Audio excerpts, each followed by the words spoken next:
नमस्कार, हल्ला बोल में आपका स्वागत है। आपके साथ मैं हूं अंजना ओम कश्यप। जीएसटी का सुधार मोदी सरकार के सबसे बड़े आर्थिक फैसलों में से एक है।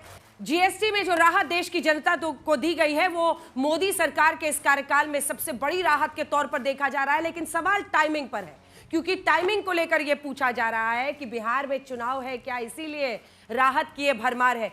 सबसे बड़ी बात क्या है कि प्रधानमंत्री नरेंद्र मोदी ने बीते दिन अपने संबोधन में ये कहा कि इस बार दिवाली और छठ पर ये डबल धमाका बिहार की जनता को मिल रहा है। तो क्या वाकई जीएसटी वाली राहत में बिहार का चुनावी एंगल है? आज इसी पर हम चर्चा करेंगे। कई खास मेहमान हमारे साथ जुड़ रहे हैं। तालियों के साथ स्वागत कीजिए। सांसद और राष्ट्रीय प्रवक्ता भारतीय जनता पार्टी के सुधांशु त्रिवेदी जी हमारे साथ जुड़ गए हैं। प्रोफेसर अजय उपाध्याय जी कांग्रेस पार्टी का पक्ष रखेंगे। तालियों के साथ इनका स्वागत कीजिए। अरविंद वाजपेयी जी प्रवक्ता एलजेपीआर के जुड़ गए हैं और हमारे साथ प्रोफेसर नवल किशोर जुड़ गए हैं जो आरजेडी के राष्ट्रीय प्रवक्ता हैं। आप सभी का बहुत बहुत स्वागत है हमारे साथ इसमें। और जो जनता यहाँ पर मौजूद है आपका भी बहुत बहुत अभिनंदन। लेकिन इससे पहले कि हम सवालों की शुरुआत करें, ये रिपोर्ट।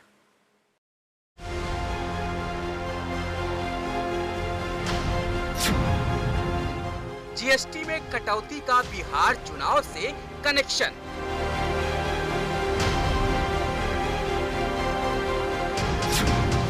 क्या बिहार चुनाव के मद्देनजर जीएसटी में बदलाव? ये प्रधानमंत्री जी का ही वादा था। लाल किले की प्राचीर से उन्होंने ये वादा किया था और उस वादे को निभाया है। और मैं मानता हूँ कि एक बड़ी आबादी को इससे राहत मिलेगी, अर्थव्यवस्था को मजबूती मिलेगी। विपक्ष उठा रहा है जीएसटी में बदलाव पर सवाल। जीएसटी पहली बार लागू किया जा रहा था तो यही लोग कहते थे कि कंज्यूमर स्टेट होने के नाते बिहार को फायदा होगा, और अब जब बदलाव कर दिया जा रहा है तो भी कह रहे फायदा होगा। ये पहले यही लोग कंफ्यूज हैं। क्या बिहार चुनाव में एनडीए को मिलेगा जीत का प्रसाद? अभी एनडीए की जरूरत है भारत में और बिहार में। वैसी परिस्थिति में एनडीए कमजोर नहीं हो। हर एनडीए के जो अंग है उसको चाहिए कि मदद करे। या बिहार में चलेगा विपक्ष का दाव? अपना रिपोर्ट कार्ड बताओ ना भाई। आज जो आप रिफॉर्म कर रहे हो जीएसटी में, जब आपने इसकी संरचना बनाई थी तब भी विपक्ष तमाम लोगों ने कहा था कि आपकी इसमें संरचनात्मक विसंगतियां, तब तो आपने कहा मास्टर स्ट्रोक, मिडनाइट सेलिब्रेशन। आज फिर एक्नॉलेज कर रहे हैं। बिहार चुनाव में अब जीएसटी भी बनेगा बड़ा मुद्दा। वित्त मंत्री जी का जीएसटी को जिस तरह से सरलीकरण किया गया, आसान बनाया गया और कई चीजों पर जो गरीबों से जुड़ा है उसको मुक्त किया गया, ये आम लोगों के लिए वरदान है। खास तौर पर नवरात्र की भी शुरुआत हो रही है, लेकिन सुधांशु त्रिवेदी जी खास तौर पर दिवाली और छठ पूजा का जिक्र अभी कह रहे हैं टाइमिंग मैच कर रहा है आपके बिहार चुनावों से इस राहत में। देखिए, जो लोग चुनाव की दृष्टि देखना चाहते हैं तो मैं बताना चाहता हूं, ये प्रधानमंत्री श्री नरेंद्र मोदी जी के द्वारा किए जा रहे सक्सेसिव इकोनॉमिक रिफॉर्म्स की श्रृंखला का एक हिस्सा है, जो 2014 में शुरू होता है जनधन अकाउंट से, उसके बाद डायरेक्ट बेनिफिट ट्रांसफर, उसके बाद अगर आप आइए जनधन आधार मोबाइल, उसके बाद जीएसटी, उसके बाद अभी पिछले बजट में क्या कहते थे हम लोग, आपके प्रोग्राम में थे तो क्या कहते थे, 10 लाख रुपए तक इनकम टैक्स हो जाए तो बहुत बड़ी बात होगी। 12 लाख का income tax, long term capital gain को चेंज करके यूनिफॉर्म रेट करके 12.5% कर दिया गया। अब जाके उसको चेंज किया गया। जिनकी छोटी दृष्टि है वो चुनावों से जोड़कर देखते हैं। ये महान और विराट भारत के निर्माण के लिए किए जा रहे निरंतर प्रयासों की एक श्रृंखला है, जिसने कि आज क्या दिया है आपको पता है? रोटी, कपड़ा और मकान तीनों में राहत दी है। आपको रोटी लेनी हो, ब्रेड हो, इंडियन ब्रेड हो, दूध हो, ये सारी जो खाने पीने की चीजें, बहुतों पे तो 0% जीएसटी, यानी रोटी वाली चीज पे तो 0% जीएसटी है। कपड़े पे आइए, फैब्रिक पे 18% से घट के 28 से 18 पे, और 2,500 रुपए तक का जो अगर कोई कपड़ा लेंगे तो वो 5% है। और आप समझिए उन्हीं कपड़ों को छोड़ के बाकी सब तो मिडिल क्लास और लोअर मिडिल क्लास लेगा, वो 2,500 रुपए से कम का ही कपड़ा होगा। मकान पे आइए तो साहब सीमेंट के ऊपर अब जो कांग्रेस के जमाने में 31% रहता था, अब 18% के ऊपर आ गया है टैक्स। और एक जमाने में शायद लोगों को नहीं याद होगा तो हाउसिंग लोन भी 14%, 14.5% रहा करते थे। यानी अगर तीनों को देखा जाए तो उन्होंने क्या काम किया है मोदी जी ने? और टैक्स बढ़ाया किस पे है? लग्जरी कार पे, हीरे जवाहरात पे, इस पे सिगार पे, सिगरेट पे। यानी जिसके पास बहुत पैसा है वो दे, और जिसको जरूरत है उसके लिए सरकार ने कहा उसे बहुत से मामलों में या तो टैक्स देने की जरूरत नहीं और या सिर्फ 5% दे। इसकी प्रेरणा कहां से मिलती है? प्रेरणा मिलती है राम राज्य के लिए कहा है, उसकी आर्थिक व्यवस्था के लिए रामचरितमानस में मणि माणिक महंगे किए, सहजे तृण जल नाज, तुलसी सोई जानिए राम गरीब नवाज। यानी क्या महंगा किया? लग्जरी गुड्स महंगे किए और रोटी कपड़ा मकान सहज कर दिया, तुलसी सोई जानिए राम गरीब नवाज। और भी इतना ही नहीं, आप याद करिए हमारी सरकार आने के बाद जो आपकी इंटरनेट में जो डाटा है उसकी 1/30 हो गई है कॉस्ट। ये भी आज के जमाने में बहुत जरूरी है। ट्रेवलिंग आप करना चाहें तो कारों की कीमत कम हुई है, 1200 सीसी से कम की कार। इकोनॉमी क्लास में अगर आप एयर में ट्रैवल करना चाहें तो अब केवल 5% जीएसटी हो गया है, जो पहले 18% था। बिजनेस क्लास पे 18% है। यानी अगर आप कहीं भी मूव करना चाहें, चाहे पढ़ने के लिए, और अगर होटल में जाना चाहें तो 7,500 रुपए तक का जो कमरा है उस पर सिर्फ 5% जीएसटी रह गया। यानी मैं नौजवानों से कहूंगा, अरे भाई अब तो सरकार ने वो माहौल कर दिया है कि सैर कर दुनिया की गाफिल, जिंदगानी फिर कहां, और जिंदगानी कर रही तो ये नौजवानी फिर कहां। पर इनको घूमने के लिए 8 साल तक इंतजार क्यों करवाया? सवाल इस पे है। बिहार अच्छा चुनाव के पहले 8 साल तक ये इंतजार क्यों करवाया? अब आपने बड़ी अच्छी बात की। जो लोग चुनाव से जोड़ते हैं तो ये बताइए जीएसटी आया कब था? जुलाई 2017 और उसके बाद सितंबर 2017 में ठीक हमारे सामने गुजरात का चुनाव खड़ा था जहां पर सबसे भयानक प्रभाव पड़ने वाला था। और 2017 में तो पाटीदार अनामत आंदोलन भी चल रहा था। मोदी जी ये सोच के निर्णय नहीं लेते कि चुनावी हार जीत के तराजू पे नहीं तौलते हैं, राष्ट्र के हित के ऊपर तौल कर करने का प्रयास करते हैं। और हम तो देखिए साहब, नवरात्र के पहले दिन, अब ये बताइए नई संसद का श्री गणेश किस दिन हुआ था? गणेश चतुर्थी को हुआ था ना। तो अगर नवरात्र के पहले दिन ये हो रहा है, इसमें किसी को क्या समस्या आ सकती है? क्या समस्या है आपको अजय उपाध्याय जी? बताइए, आप लोग क्यों इसको चुनाव से जोड़ रहे हैं? बड़ा भाई साहब ने बड़ी बड़ी लंबी बातें की हैं। सच्चाई सबको पता है, 22 लाख करोड़ रुपए एक साल में लूट हुई है। सिर्फ एक साल की मैं ये डेटा दे रहा हूं।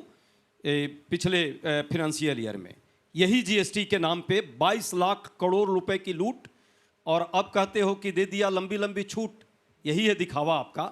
सच्चाई सबको पता है, पूरा देश देख रहा है कि आपने रोजी रोजगार लोगों का खत्म कर दिया है। एमएसएमई 65 लाख एमएसएमई तबाह हो चुका है, अब वो मृत हो चुका है। उसको आप मुर्दे को जिस तरह सिरप पिला करके मुर्दा खड़ा नहीं हो सकता, उसी तरह आज की हालत है। इस जीएसटी की मार से वो मुर्दा हो चुका है एमएसएमई, उसको खड़ा नहीं किया जा सकता। उसके कारण करोड़ों लोगों की नौकरी चली गई है, लेकिन उस पर कोई चर्चा नहीं किया। उसको कोई राहत मिल सकती है? अब दूसरी बात, बड़ी लंबी बात इन्होंने की है। 75% आइटम आज भी वैसा है जिस पर 18% जीएसटी, जो सबसे ज्यादा लोगों को जरूरत की चीजें हैं। 6% ही मात्र लोगों को थोड़े बहुत राहत मिलेंगे। इस जो बदलाव किया है इन्होंने, तो ये धोखा लंबा दे रहे हैं। और वो भी 40% जो बढ़ाया है, ठीक है, जिन कारणों से बढ़ाया है उस दायरे में बहुत सारे लोग जो पहले थे वहां चले जाएंगे। तो ये राहत सिर्फ ऊंट के मुंह में जीरा का जो कहावत है वही है। सच्चाई यही है। हाँ, ये जरूर है, चुनाव आ गया है। बिहार के चुनाव के साथ अभी और भी बहुत सारी चीजें होंगी। उसमें एक ये भी है, जनधन की बात भाई साहब ने की है। जनधन योजना जब हम शुरू किए थे, अकाउंट खुलवाना, कितना विरोध करते थे आप?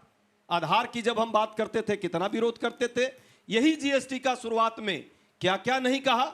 और जीएसटी के जब हम चाहते थे कि इसको चेंज किया जाए, इसके स्लेब को जो 5-6 स्लेब आपने बना रखे हैं, आप उसको 5 और 12% के स्लेब में सिर्फ 2 स्लेब लाइए, सिंप्लीफाई कीजिए, जिससे कि आम जो व्यवसायी है, छोटा उद्योग चलाने वाला लोग है, छोटा जो कारोबार करता है, वो सर्वर के कहानी में ना फंसा रहे। सर्वर टैक्स इसको बना दिया।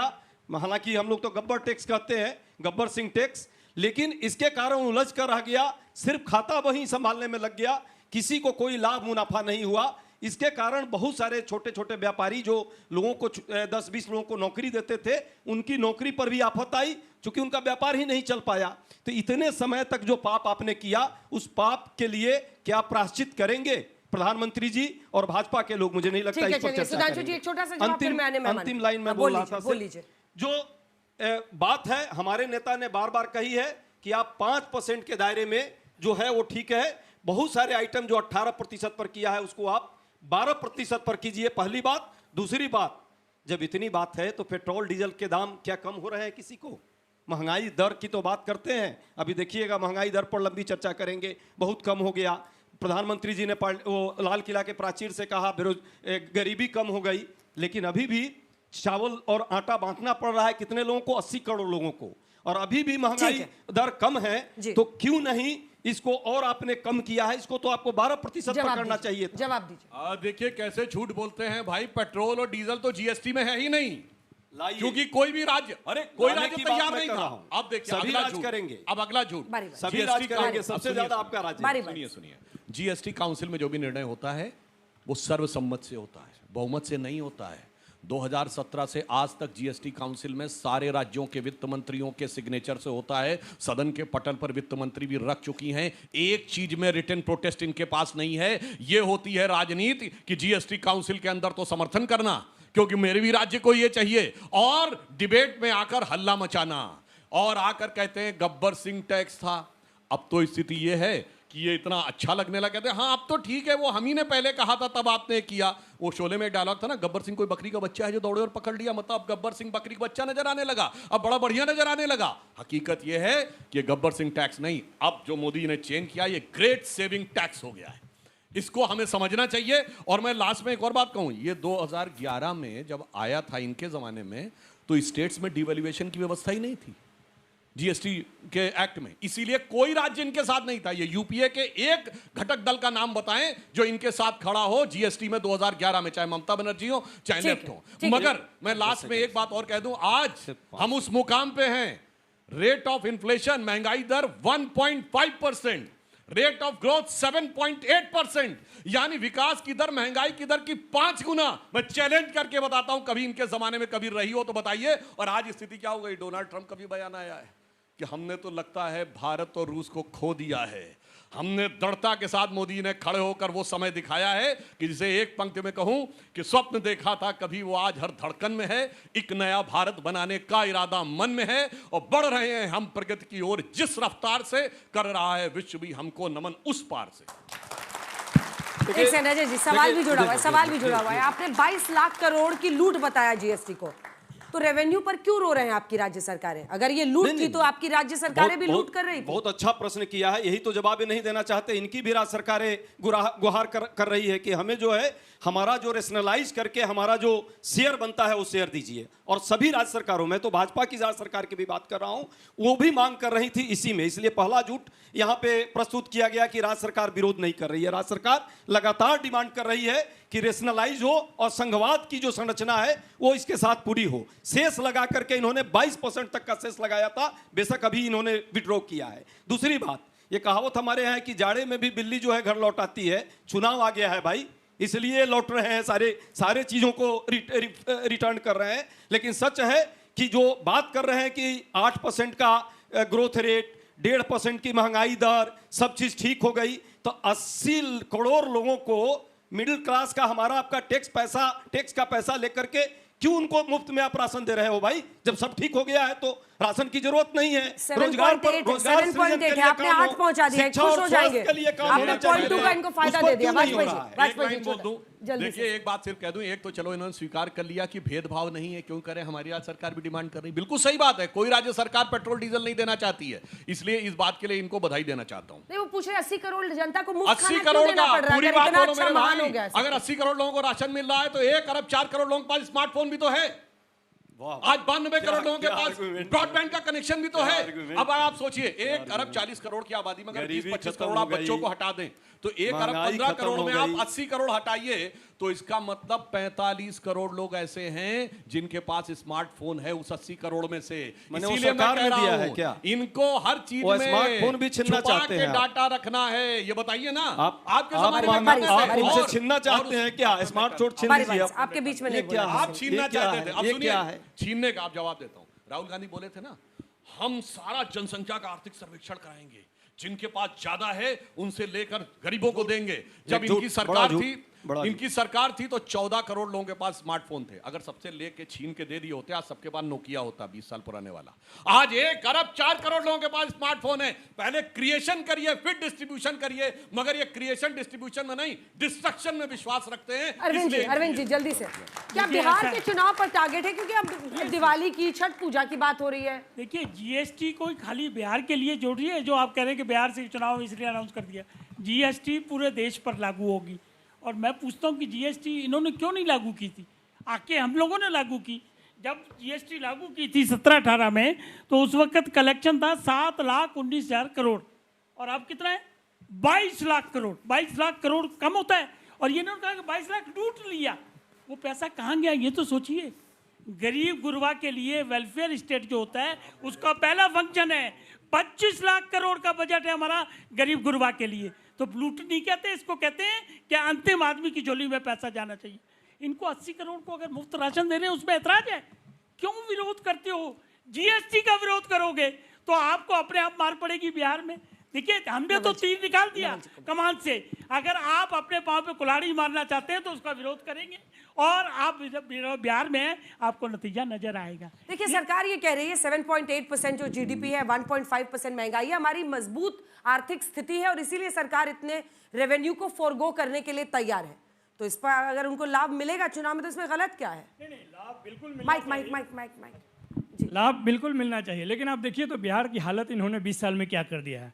बेरोजगार प्रदेश, सबसे ज़्यादा पलायन, सबसे ज़्यादा मजदूर, कोई निवेश नहीं। इसका जवाब है इनके पास। अभी बिहार की जनता ये सवाल पूछ रही है। इसी बीच में जो SIR का केस आया, जितना भी आक्षेप हम लोगों ने लगाया उसको सुप्रीम कोर्ट ने मान्य किया, और यह इसलिए ये परेशान है। और यही कारण है कि ध्यान भटकाना है, सिर्फ सत्ता पे नज़र है तो ये काम तो करना ही पड़ेगा, भटकाना ही पड़ेगा। उसके लिए यह चीज़ है कि आप 8 साल से आर्थिक शोषण कर रहे थे जीएसटी के नाम पे, आज उसको मास्टर स्ट्रोक साबित करने में लगे हुए हैं। यही उनका इच्छा है कि किसी भी तरह बिहार में लोगों को भटकाएं, गुमराह करें। लेकिन बिहार की जनता सवाल पूछ रही है, वहाँ पर एंटी इनकम्बेंसी है, उसको हटाने के लिए ये कुछ भी करेंगे। उसमें एक कदम ये हो सकता है। आपको लग रहा है कि जो एंटी इनकम्बेंसी है 20 साल की नीतीश कुमार को, उसके खिलाफ ये प्रभावी रहेगा? नहीं, प्रभावी तो बिल्कुल नहीं। लोगों को सस्ता मिलेगा सामान तो। अगर ये प्रभावी होता तो बिहार के सड़कों पे 1300 किलोमीटर का जो यात्रा हुआ, वोटर अधिकार यात्रा, आपने देखा होगा किस तरह से लोगों ने हमारे समर्थन में आए। लड़कियां आइए, जल्दी आइए। सर, मेरा सवाल ये है कि आपने जैसा कहा कि ये जो जीएसटी आया है वो बिहार के लोगों के लिए दिवाली और छठ में सौगात बनेगा, तो क्योंकि छठ के समय पे जो पूजा की सामग्री होती है और बाकी फल फूल जितनी भी चीज़ें होती है उस पर जीएसटी की भरमार होती है। तो मैं ये पूछना चाहती हूँ, ये जीएसटी सिर्फ कागजों में रहेगी या बिहार की गली गली में माताओं तक पहुँचेगी? ये 22 सितंबर से लागू होगा। दीपावली पूरे देश में मनाई जाती है, और ये भी बात बता दूं, व्हाइट हाउस के ऑफिशियल छुट्टियों में से एक दीपावली हो गई है 4 साल पहले। तो अब आप उसको केवल एक राज्य से सीमित मत करिए। इसीलिए हम कह रहे हैं कि संकुचित दृष्टि से बाहर निकलिए, और 22 तारीख से हो रहा है, सबको दिखाई पड़ जाएगा। 22 सितंबर से लागू हो रहा है। मेरा क्वेश्चन आपसे ये है कि आप जीडीपी ग्रोथ की बात करते हैं 7.8%, इन्फ्लेशन 1.5, बट जो एक चीज़ बीजेपी बात नहीं करना चाहती वो जीडीपी पर कैपिटा, कि जीडीपी पर कैपिटा इनकम और स्पेशली बिहार की जो कि कितनी लो है। तो इस पे ये क्वेश्चन, इस पे जवाब दीजिए सुधांशु। निश्चित रूप से आपने बिल्कुल सही सवाल किया है, मगर जब से हमारी सरकार आई है न सिर्फ पर कैपिटा इनकम बढ़ी है, बल्कि ग्रोथ रेट भी बिहार की 14% से ऊपर है, और फर्स्ट, सेकंड, थर्ड, फोर्थ से नीचे कभी बिहार गया ही नहीं है इन 20 सालों में। सुधांशु जी, कहीं ऐसा तो नहीं है कि लोकसभा में सीटें गिर गई इसलिए जीएसटी के स्लैब्स भी गिर गए? देखिए, सीटें गिरने का डर होता तो गुजरात चुनाव से पहले जीएसटी आता ही नहीं।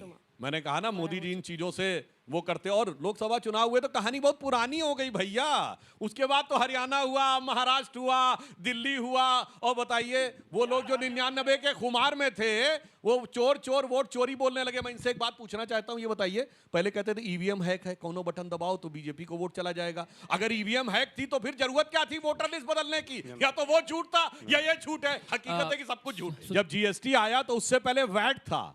आपको पता कितना % टैक्स था? 31, 37 कितना था? यहां तो 28 मैक्सिमम था। केवल उसके ऊपर सीमेंट पे 31% टैक्स था, टॉफी पे 21% टैक्स था। वहां से हम घटा के इसलिए लाए क्योंकि अनेक राज्यों का कहना था कि अगर आप एकदम से चेंज कर देंगे तो हमारे लिए असुविधा होगी, इसलिए ग्रेजुअल तरीके से चेंज होता। दूसरा, आपने कहा कि अमेरिका के टैरिफ पे, आपको पता है अमेरिका से हमारा कितना एक्सपोर्ट है? 17%। उसमें भी अमेरिका ने 2-3 चीजों पर टैरिफ छोड़ रखा है, फार्मास्यूटिकल मेडिसिन के ऊपर और स्मार्टफोन के ऊपर। तीसरा, आपने कहा तेल से कमाया है, तो तेल सबसे ज्यादा किसने कमाया है भाई? तो कहते हैं ब्राह्मणों ने कमाया है, और कमा रहे पुतिन। अब तो सर लग रहा, पता चला कहीं पुतिन का नाम बलदेव राय पांडे तो नहीं था जिसका घर का नाम पुत्तन था, उसके बाद जाके पुतिन हो गया है। इसीलिए मैं बताना चाहता हूं, इसको गंभीरता से समझिए। ये भारत के अंदर नफरत पैदा करना, भाषा के नाम पे, प्रांत के नाम पे, जाति के नाम पे। उधर से पीटर नेवारो बोलता है, उधर से पीटर बोलता है, इधर से रिपीटर बोलता है, वही भाषा बोलता है जो वहां बोलता है। और क्योंकि प्रांत में लड़ाई हो रही है कि नहीं बताइए? बिहार वालों के लिए क्या भाषा बोली तेलंगाना के सीएम ने? बिहार वालों के लिए क्या भाषा बोली डीएमके के मंत्री ने? और बताइए, हम लोग अपने बचपन में, आपने सुना होगा, तमिल हिंदी का होता था मतभेद, कभी मराठी हिंदी की लड़ाई नहीं सुनी, कभी कन्नड़ हिंदी की लड़ाई नहीं सुनी, सब होने लगी। अभी बंगला हिंदी की लड़ाई शुरू होगी। दक्षिण भारत उत्तर भारत को लड़ाना है, प्रांत पे लड़ाना है, भाषा पे लड़ाना है, जात पे लड़ाना है, क्योंकि भारत तेरे टुकड़े होंगे इंशाल्लाह का ख्वाब ऐसे थोड़ी तामील होना है। अंजना जी, कोई है जो अजय उपाध्याय जी से सवाल पूछना चाहता है? जरा इनका जवाब, इनका मैं जवाब दे दूं, इनका जवाब भी साथ में दे दूं। अजय जी से आ जाओ नीचे आओ। नमस्कार सर, जिस सवाल आए। नमस्कार सर, मेरा नाम अभिषेक है और मैं जर्नलिज्म का स्टूडेंट हूँ। मेरा आपसे ये सवाल है कि जिस तरह बीजेपी ने जीएसटी, जो चीज़ हम सबके लिए ज़रूरी हैं उन पे जीएसटी कम कर दिया है और लग्जरी आइटम्स पे जीएसटी बढ़ा दी है, तो इससे कांग्रेस को क्या इतनी मतलब मिर्ची लग रही है? बिकॉज उन्होंने तो हमेशा से हमारे देश को लूटा है। देखिए, बहुत अच्छा प्रश्न है। कांग्रेस को कोई मिर्ची नहीं लग रही है। कांग्रेस पार्टी शुरू से, पिछले 8 साल से इस बात को कह रही है कि ये जो है इसको डाउन करना चाहिए था, लेकिन इन्होंने क्या किया है? 75% उस सारे आइटम को 18% पर ही रखा है, उसमें किसी को राहत नहीं मिलने जा रही है। सच्चाई ये है। और जो लग्जरी आइटम जो बढ़ाया है कुछ मामले में, जरूर उसका हम समर्थन कर रहे हैं, पर 18 से हम 12% चाहते थे। ये होना चाहिए था, लोगों के जेब की लूट नहीं। दूसरी बात, बड़ा लंबा लंबा भाई साहब ने बात की, औरों के ख्यालात की लेते हैं तलाशी और अपने गिरेबान में झांका नहीं जाता। ये कहानी है। आप पूरे देश में जिस तरह से तांडव मचाए, हिंदू मुस्लिम मंदिर मस्जिद मंगलसूत्र मटन पर, कौन नहीं जानता है कि नफरत का बीज बोकर के देश को बांटने का काम आपने किया। आज आपको कहानी दिख रही है। अभी भी ये चुनावी रणनीति है आपकी। आप जानते हैं मुद्दों से भटकाना है। वोट चोरी हो रही है, इलेक्शन कमीशन वोट चोरी कर रहा है, आपको उससे भटकाने के लिए ये सारे कहानी बना रहे हैं, लेकिन जनता समझ रही। सच्चाई ये है, सच्चाई है, सुनिए, सच्चाई है। अब इनको समझ में आने लगा है कि जनता के वोट की भी थोड़ी बहुत जरूरत पड़ेगी। अब चोरी से काम नहीं चलेगा। यदि ये नहीं होता तो क्यों नहीं चुनाव मेरा आयोग सवाल के आपसे विरुद्ध में ये एक है शब्द कि भी आपने बोल पा कहा रहे कि हैं। जीएसटी है और बिहार में माइग्रेशन बहुत ज़्यादा है और एजुकेशन नहीं दे रहे वो जीएसटी के बाद में, तो 10th क्लास के एनसीईआरटी में बच्चों को ये पढ़ाया जाता है कि बिहार में 2011 में 42% लिटरेसी रेट थी, तो उस टाइम पे भी टैक्स तो लिया जाता था, तो यूज़ तो उस टाइम पे भी नहीं हुआ है। तो क्वेश्चन उस टाइम पे क्यों नहीं उठ रहे, अब क्यों उठ रहे हैं? क्योंकि इलेक्शन आ रहे हैं इसलिए, या आपकी पार्टी नीचे जा रही है इसलिए? जल्दी आइए। मेरा सवाल छोटे सवाल। मेरा सवाल यह है, अभी आपने कहा कि 7 साल से आप कह रहे थे कि जीएसटी के स्लैब्स नीचे कर देनी चाहिए, तो अगर आप भारतीय जनता पार्टी ने अगर ये कर ही दिया है तो आप विरोध किस चीज़ का है? क्योंकि देश का विकास तो अभी हो रहा है, आपकी बात तो अभी भी मानी गई है। इतने समय से लूट नहीं हुई होती तो एमएसपी आज एमएसएमई बर्बाद हो गया है। छोटे छोटे जो उद्योग धंधे थे वो बर्बाद इस देश में। आज बेरोजगारी का जो हालात है, आप जाइए मार्केट में जब जॉब ढूंढने, आप नौजवान हैं, देखिए क्या हालत है। कौन किया इसको बर्बाद? सब चीजें करते हैं वही जो हम लोग करते हैं, लेकिन बाद में करते हैं 10 सेकेंड।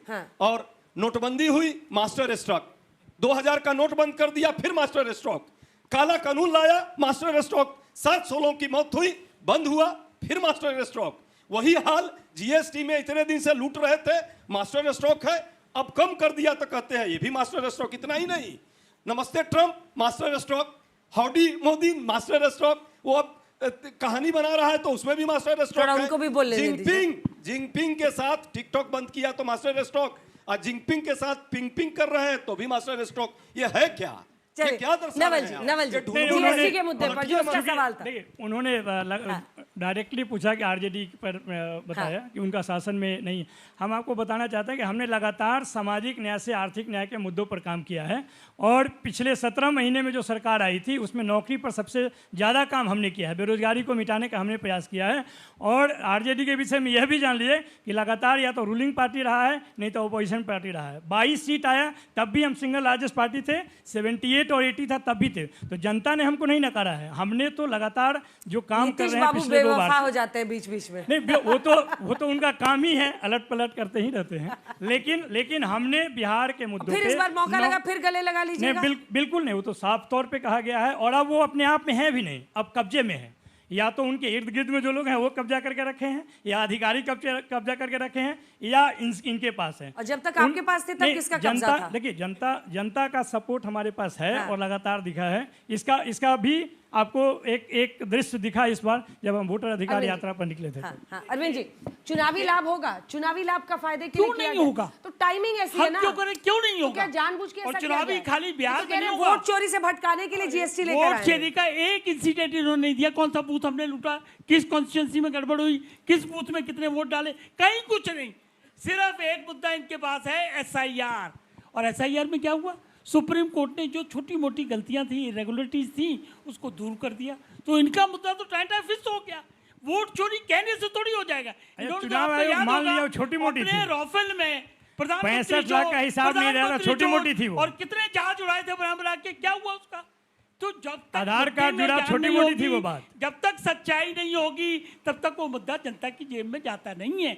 जनता को सवाल ये है, वो तो दिखा ना 1300 किलोमीटर की यात्रा में। इनके राज में प्रति व्यक्ति आय 8,000 रुपए थी बिहार में, और अब कितनी? आज भी न्यूनतम है 68,000 रुपए प्रति व्यक्ति आय। अब वो भी आज भी न्यूनतम है। सेंट्रल गवर्नमेंट ने पिछले 11 सालों में 14 लाख करोड़ रुपए बिहार के डेवलपमेंट के लिए एक फैक्ट्री बता दीजिए कौन लगाया है उन्होंने? ये कभी ऐसा हुआ है? फैक्ट्री का नाम पूछ रहे हैं, फैक्ट्री का नाम बता फैक्ट्री पूछ रहे हैं। तो बिहार में नहीं लगती है, आपको मालूम नहीं लगा? फैक्ट्री में मखाना 3 रेल का कारखाना लगा लालू जी के समय में। आप पता कीजिए, आप अच्छी तरह से जानते हैं। एक निवेश लैंड लॉक एरिया है, जिसका मुख्यमंत्री बोले कि लैंड लॉक्ड स्टेट है, निवेश हो ही नहीं सकता। ये मालूम तो होना चाहिए ना। हर घर को सड़क से जोड़ा, हर गांव को सड़क से जोड़ा, हर घर को बिजली से जोड़ा, हर घर को पानी से जोड़ा। 20 साल के बाद 125 यूनिट कैसे ख्याल है? पहले याद है 7 बजे के बाद शाम को कोई निकलता नहीं था बिहार में, वो दिन भी हमने देखे। अब आप अस्पताल में घुस के गोली कैसे मार देता है? कभी घूमते रहिए, लेकिन डीजीपी के गाड़ी के सामने गोली कैसे चलती है? चारा घोटाले वाले लोग, नेता प्रतिपक्ष के घर के आसपास गोली कैसे चलती है? पूरा परिवार जमानत पे है। कौन यकीन करेगा इन पे लोगों पे? नहीं, बिना यकीन के सिंगल लार्जेस्ट पार्टी है। किया जाएगा? तो अभी भी एक सीट भी नहीं है। सुधांशु जी, लाना चाहती हूं एक सीट नहीं है बिहार में, वो हमारी बात कर रहे हैं। एक सीट भी नहीं है। हाँ, अभी तो विधानसभा में एक भी सीट नहीं है इनकी, लेकिन 100% स्ट्राइक रेट लोकसभा में आया। उसके बाद से चिराग जी के सारे प्रवक्ता एकदम चौड़े में घूमते हैं। लेकिन सुधांशु जी, बड़ा सवाल ये है कि देखिए 20 साल की एंटी इनकम्बेंसी तो होगी ना नीतीश कुमार के खिलाफ। क्या ये आपको लग रहा है कि ये जीएसटी का जो आपका राहत वाला ये फॉर्मूला है यही जीत दिलाएगा? क्योंकि आपको काउंटर करना है, 20 साल से वो सीएम बने हुए हैं बिहार के। देखिए, नीतीश कुमार जी जब से आए हैं तब से उन्होंने हर चुनाव में दिखाया कि प्रो इनकम्बेंसी हुई है, एंटी इनकम्बेंसी नहीं हुई है।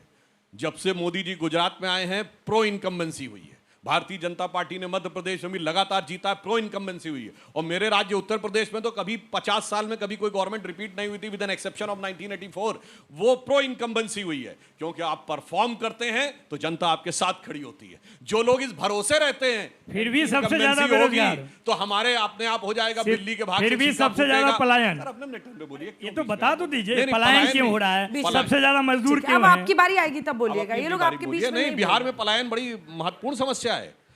अररिया, पूर्णिया, किशनगंज में जबरदस्त पलायन हो रहा है। वहां पता नहीं कौन सा रोजगार का अवसर सेलेक्ट हो गया है कि 100% पॉपुलेशन पे 125% आधार कार्ड आ गए हैं। और जब वो आके कह रहे हैं रेजिडेंसी का सर्टिफिकेट चाहिए, सब आधार कार्ड निकल रहे हैं मालदा और 24 परगना के। पता नहीं कहां से उस पलायन पे ध्यान नहीं देना है। आधार कार्ड कौन बनवाता है? कौन बनाता है? राज्य सरकार बनाती है। मालदा और 24 परगना में कौन बनवाएगा आधार कार्ड? बिहार का बनाती है, वेरिफिकेशन स्टेट गवर्नमेंट करती है। अच्छा, बिहार का बनाती है बंगाल। नवल जी प्लीज भाई इतनी बचकानी बात किसी प्रोफेसर को नहीं करनी चाहिए। कोई व्यक्ति हाथ उठाइए नहीं, क्या तरीका है भाई? अरे तो ठीक है, हाथ उठाइए ना। अगर गलत, क्या तरीका है? अरे गलत है, आप मैं बोल रहा हूं, मैं फिर कह रहा हूं, बचकानी बात इसलिए है, भारत में कोई व्यक्ति किसी भी राज्य में जाके आधार कार्ड बना सकता है, उसके बाद जाके दूसरे राज्य में अपना चेंज कर सकता है। तो आप कैसे कह रहे हैं कि साहब दूसरे राज्य का दूसरे में नहीं आता है? आप जाके बहुत इजीली अपना चेंज कर सकते हैं, फिर वहां रेजिडेंशियल के लिए अप्लाई कर सकते हैं। इतनी बात ना पता हो तो ये समझ में आता। और दूसरी बात, अभी ये बोल रहे थे हमारे उपाध्याय जी, बहुत मास्टर स्ट्रोक इनका तो फेल्ड स्ट्रोक चल रहा है। आइए, चौकीदार चोर है, राफेल के ऊपर फेल्ड स्ट्रोक। इन्होंने आर्मी से मांगा सबूत, फेल्ड स्ट्रोक। उसके बाद बालाकोट में एयरपोर्ट से सबूत मांगा, फेल्ड स्ट्रोक। उसके बाद अभी ऑपरेशन सिंदूर, फेल्ड स्ट्रोक। इन्होंने कहा एसबीआई बर्बाद हो गई, SBI all time high profit में 77,000 करोड़, फेल्ड स्ट्रोक। एलआईसी बर्बाद हो गई, LIC all time high profit में है, 14,000 करोड़ का, फेल्ड स्ट्रोक। इन्होंने कहा एचएल बर्बाद हो गया, एचएल ने पिछले साल 21,000 करोड़ का रेवेन्यू लिया है, फेल्ड स्ट्रोक। इसके बाद इन्होंने कहा सेबी गड़बड़ हो गई, हिंडनबर्ग की दुकान बंद हो गई, फेल्ड स्ट्रोक। इन्होंने कहा सीए में आज 5 साल हो गए, किस मुसलमान की नागरिकता चली गई सीए में, फेल्ड स्ट्रोक। इसके बाद इन्होंने कहा वैक्सीन ये हो जाएगी, फेल्ड स्ट्रोक। मगर क्या बताएं, एक वहां है पाकिस्तान में कि फील्ड मार्शल बनते हैं जंग हार के, यहां फील्ड मार्शल बन के प्रमोशन पे प्रमोशन पाते हैं। 14 field stroke, 19 field stroke, 24 field stroke, मगर बढ़ते बढ़ते पार्टी अध्यक्ष नेता प्रतिपक्ष हो जाते हैं। चलिए जवाब दीजिए अभी हमारे भाई साहब ने कहा, बड़ा वाकई बोलने में तो ईश्वर ने इनको बड़ा वो दिया है, सरस्वती की देन है, लेकिन बोलते ही हैं। मोदी जी जिस तरह लगातार बोलते हैं, सिर्फ बोलने में उनको भी मास्टरी हासिल है, मास्टर स्ट्रोक बोलने में है ये लोग। सच्चाई है, सीज फायर का क्या है पूरा देश देख लिया।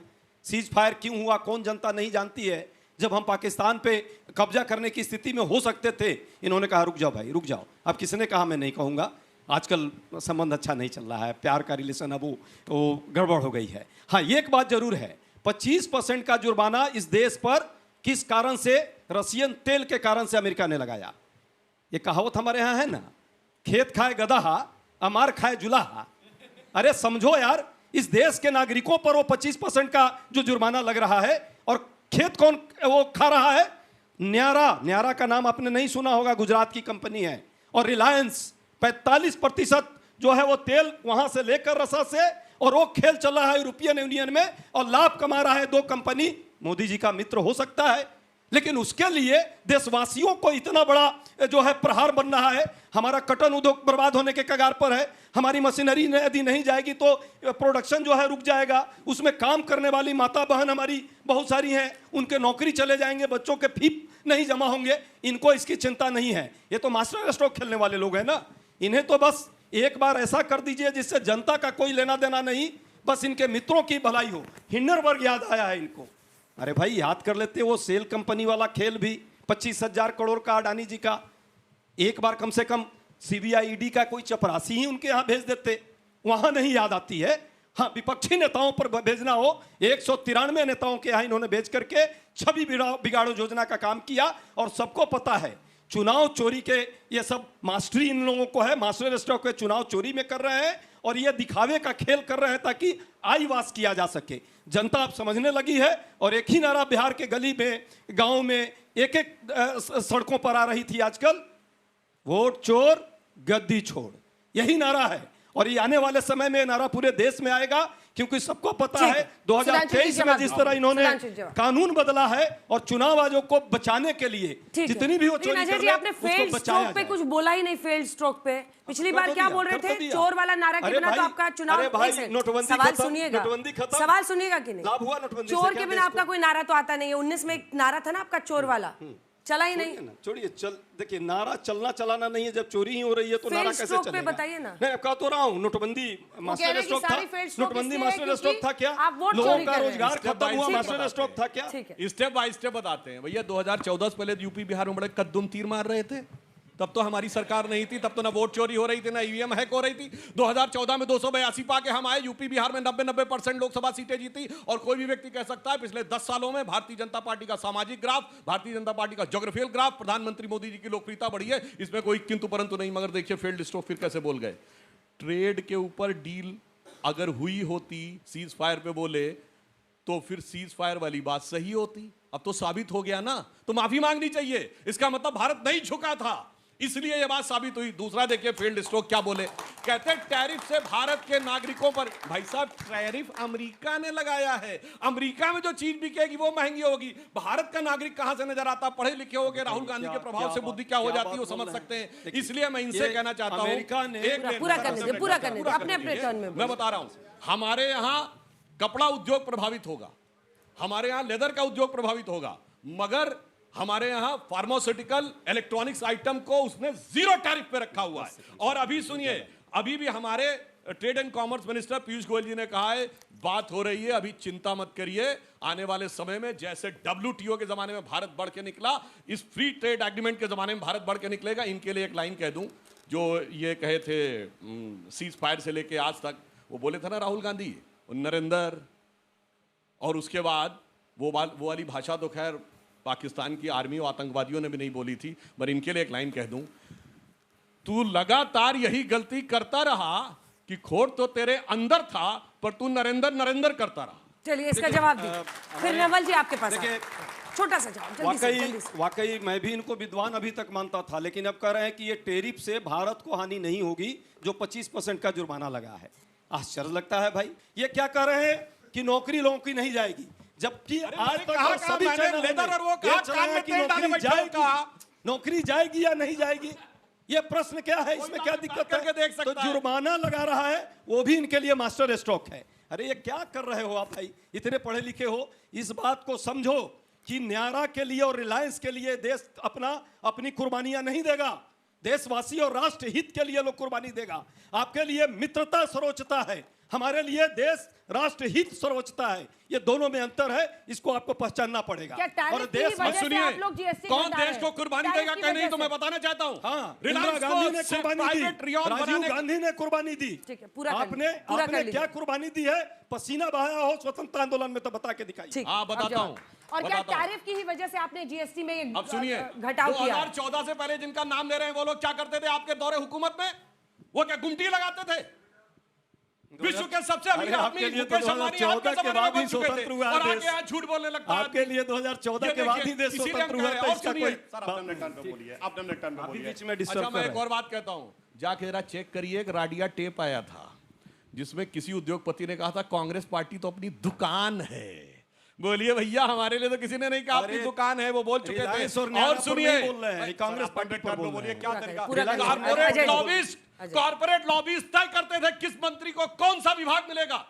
टेलीकॉम के ऊपर एक पत्रकार और कॉर्पोरेट लॉबीज की बातचीत हो रही है कि इसकी बजाय इसको दिया जाए तो 2G स्पेक्ट्रम में सही रहेगा, आके बात करने लगते हैं। और दूसरी बात, दबाव की बात है, नटवर सिंह विदेश मंत्री थे इनकी सरकार के, उन्होंने अपनी किताब कोट करके कह रहा हूं, one life is not enough में लिखा है कि मुझे विदेश मंत्री से इसलिए हटाया गया क्योंकि अमेरिका का दबाव था। और ये चाय पार्टी में मुझे सोनिया गांधी ने बोला, बोलो तुम्हारे सोनिया गांधी जी के सबसे नजदीक थे और वो थे। इसीलिए मैं कहना चाहता हूं, आज आकर जो भी ये लोग बातें करते हैं, हकीकत पे पर्दा डालने का प्रयास ये लोग करते रहते हैं।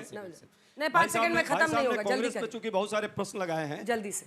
आज तो दो लोगों की ही सरकार चल रही है, एक बड़े साहब और एक छोटे साहब का। कुछ पूछता है किसी मंत्री को, कौन है कॉमर्स मिनिस्टर, जरा यहाँ बता दीजिए आप लोग कौन है। रेल मंत्री को तो जान गया है क्योंकि रील बनाने में बहुत व्यस्त है।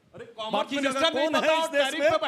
टेलीकॉम मिनिस्टर कौन है भाई? कॉमर्स मिनिस्टर कौन है? इंडस्ट्री मिनिस्टर कोई नहीं जानता। यहाँ 2 लोग ही चलता है, ये 2 लोगों की सरकार चल रही है अभी से। नवल जी देखिए, मान लेते हैं कि आपने जीएसटी में जो बदलाव किए 9 साल के बाद, 9 साल शोषण करने के बाद, हो सकता है फायदा हो उसका, आने वाला समय बताएगा।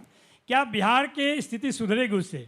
नौकरी, रोजगार, निवेश, ये क्या वहाँ पे होने जा रहा है? अभी तक तो आपने जिसका चर्चा मुख्य प्रधानमंत्री अपने भाषण में किए कि यहीं के चीनी मिल को खोलेंगे और यहीं का चाय पियेंगे, कई बार गए, चुनाव की बात किए, कहाँ वो चाय का वो शुगर फैक्ट्री खोली और कहाँ चाय पी पाए? चाय तो अरविंद जी इसका जवाब तो देना होगा, वो वैलिड क्यों नहीं? एक सेकंड, चूंकि आप वहां पर निवेश नहीं ला पाए, आप वहां पर विकास दर नहीं बढ़ा पाए बिहार का। अरे इससे बड़ा मुद्दा है, पलायन खत्म हो गया, विकास की गंगा बह रही है। अरे क्या बात करते हैं वाजपेयी जी? आप भी बिहारी हैं। उससे क्या होता है? का सवाल क्या होता है? पलायन करने की नहीं कर रहे लोग। क्या बोला आज? अरे पलायन करने की नहीं क्या बोला? पलायन पे बोलिए सर, बेरोजगारी पे बोलिए। से तुलना की गई है, पलायन, बेरोजगारी, निवेश, इस पे नहीं बात करेंगे। पलायन पर जवाब नहीं देना तो जीएसटी में दाम जीरो सीट है। पिछले 2 साल में 2 करोड़ लोग रुके हैं पलायन से, ये किसकी उपलब्धि है? अभी 3 करोड़ ऑफिशियल डेटा है कि पलायन है, बाहर है। इनकी क्या उपलब्धि है?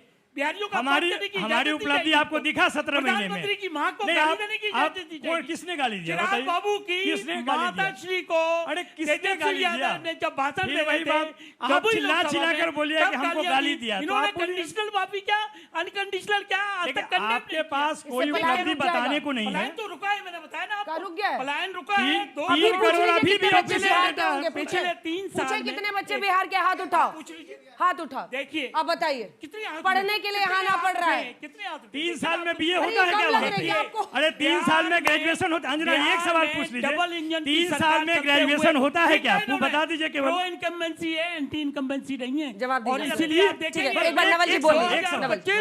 आप केवल देखिए शिक्षा पे अभी बात कर रहे थे, चोर से शिक्षा पे बात नहीं होगा। सुनिए तो पहले शिक्षा पे बात करते हैं। अभी भी विश्वविद्यालय में 3 साल पे ग्रेजुएशन होता है, पता कर लीजिए। अभी भी आपने क्या किया है 20 साल में, पता चल जाएगा। 10 पौने 4 साल में हो रहा है, जाके चेक। क्या असल मुद्दे हावी ना रहे, जो कि पलायन का मुद्दा है, अन्य मुद्दे हैं, रोजगार का मुद्दा है? असल मुद्दा ये है कि यदि बिहार का कोई व्यक्ति, मेहनत कश व्यक्ति जाकर दूसरे राज्य में काम करता है, उसका ऐसा भीषण अपमान किया जाता है। क्या बोले तमिलनाडु के मंत्री, हम किसी काम को छोटा बड़ा नहीं मानते। एक ने कहा ये पानी पूरी वाले हैं, दूसरे ने कहा मैं छोटा बड़ा नहीं मानता हूं। कैबिनेट बिहार पे नहीं आएगा, साफ करने के लिए आते हैं, चू नहीं निकला, और नहीं आएगा, रोजगार पे नहीं आएगा। अरे हम क्यों तरीका आपने टर्न पे बोले भाई? क्या ये सवाल पूछा गया था, इससे पलायन से किसी नेता ने क्या कहा, उससे क्या फर्क पड़ेगा? बात ही नहीं करते हैं, बवाल करते हैं बिना मतलब का। बवाल हिम्मत नहीं हुई, बल्कि उसको बुला के पलकों में हिम्मत तो। अरे नेवाल जी प्लीज, आप मैं आपको मौका दूंगी, हाथ रख लीजिए। अब सुनिए, रेवंत रेड्डी ने सीधे नाम लेके कहा कि बिहार के कुर्मियों का नाम लेके कहा कि उनके डीएनए से तेलंगाना का डीएनए अच्छा, उसको बुलाया। अरे बुलाया क्या इन दोनों लोगों को, ये बताइए। आज अरे 3 बार बोला कि नहीं? बस जो बिहार शब्द विहार से आया है, बौद्ध विहार से आया है, उसको बी से बीडी से अटैच कर दिया। उसके बाद चू नहीं निकलती है, उनको बुला के सामने बैठाते। क्यों? तेजस्वी जी को चाहिए शायद यही लोग मिलकर मुझको सीएम डिक्लेयर करवा दें। इसलिए इनके लिए एक लाइन कहना चाहता हूं कि शाम तक सुबह की नजरों से उतर जाते हैं, इस कदर समझौते पे जीते हैं कि जमीर ही मर जाते हैं। बिहार का जमीर मर गया। आपकी जमीन खत्म हो रही है। कैसे रुकेगा सर? लेकिन पलायन पे नहीं बोले सुधांशु जी, बहुत अच्छा बोले। पलायन पे नहीं बोले, बेरोजगारी पे नहीं बोले। सुनिए, एक बात प्रधानमंत्री जी ने पहले भी कही थी और आज भी कह रहे हैं, भारत का पश्चिमी हिस्सा डेवलपमेंट में बहुत आगे था और पूर्वी हिस्सा पिछड़ गया है। और जब उनका कहना, जब तक पूर्वी भारत, यह अकेले बिहार की बात नहीं है, बिहार, झारखंड, पश्चिम बंगाल, उड़ीसा, पूर्वी उत्तर प्रदेश, इन सारी जगहों के ऊपर एक लंबी लीगेसी है 100-150 सालों की। इसलिए उसमें इस बात का समय लग रहा है, परंतु इतना अंतर जरूर आया है। अब बिहार में चुनाव के दौरान हिंसा, बूथ लूटना और मतपेटियां लूटना, मशीनें लूट लेते हैं तो होती है, सिर्फ बंगाल में होती है। वक्त समाप्त हो रहा है, 2 लाइन का नवल जी, 2 लाइन। देखिए, एकदम अभी तक सुधांशु जी ने कोई जवाब नहीं दिया। आपने 5 लाख नौकरी 17 साल में रोक कर क्यों रखा था? जो कि तेजस्वी 5 लाख नौकरी क्यों रोका था? 3.5 लाख नौकरी जो प्रक्रियाधीन किया गया, उसको आप इस 17 महीने में, उसके बाद क्यों नहीं दे पाए आप? 5.25 लाख नौकरी खाली है, वहां अभी भी पद खाली है, उसको भरा नहीं गया। 2.25 लाख शिक्षा के क्षेत्र में खाली है, 65,000 स्वास्थ्य के क्षेत्र में और 40,000 गृह मंत्रालय में। समझिए स्वास्थ्य कितना इनके लिए प्रायोरिटी है, शिक्षा कितना प्रायोरिटी है। और जो अपराध बढ़ रहा है, चूंकि पुलिस इन भर्ती नहीं कर रहे हैं, ये स्पष्ट दिखाता है। 60 लाख से ज्यादा जो है हत्याएं हुई हैं, 25 लाख से ज्यादा बलात्कार हुआ है। इनकी स्थिति है खराब। एक सिर्फ जो एक कहावत है ना, हालत तो खराब है, लेकिन हमारे यहाँ वो बड़ा अच्छा कहावत है, जिंदगी झंड बा फिर भी घमंड बा। तो वही लास्ट 5 सेकंड। देखिए, अभी हाल फिलहाल की बात है, 5 सेकंड बोला। बस 5। शिक्षक अभ्यर्थी आंदोलन कर रहे थे, उनको लाठियों से पीटा गया और कहा गया कि दिसंबर में एग्जाम कराएंगे और जनवरी में रिजल्ट निकालेंगे। बताइए अरविंद जी, आप बोलिए, उसके बाद से फिर इनसे बिहार में एनडीए की सरकार 2025-225, और उसका कारण है बिहार निवासी समझ रहे हैं कि सेंट्रल गवर्नमेंट ने 14 लाख जो करोड़ रुपया दिया, वो सड़कों में लगा, बिजली में लगा, पानी में लगा, गरीबों की शिक्षा के लिए लगा, महिला के लिए लगा, और राज्य सरकारों ने भी अभी 10,000 रुपए दिए हर महिला को। लखपति दीदी कितने करोड़ बन गई है वहां पे? 1 करोड़ 42 लाख मकान दिए, एक गरीबों को और उसकी रजिस्ट्री किसके नाम? वैसे महिलाओं के लास्ट रिस्पांस 2 लाइन का बात बोली थी, जिंदगी तो झंडवा फिरऊ घमंडवा। जरा वो टीवी में देखिए, 2 ठिया लोग नजर आ रहे हैं, एक का 20 साल से सत्ता न मिली है, एक का 10 साल से न मिली है, वही राहुल जी और तेजस्वी जी, और उसके बाद समझ रहे हैं, उसके बाद घमंड देखिए। 17 महीना में नौकरी दिया हमने, कौन बोल रहा है आपको? 2015 में हमने हराया है आपको। इस बहस में हल्ला बोल में इतना ही। तालियों के साथ आप सभी का बहुत बहुत धन्यवाद हमारे साथ जुड़ने के लिए। देश दुनिया की बाकी खबरों के लिए आप देखते रहिए आज तक।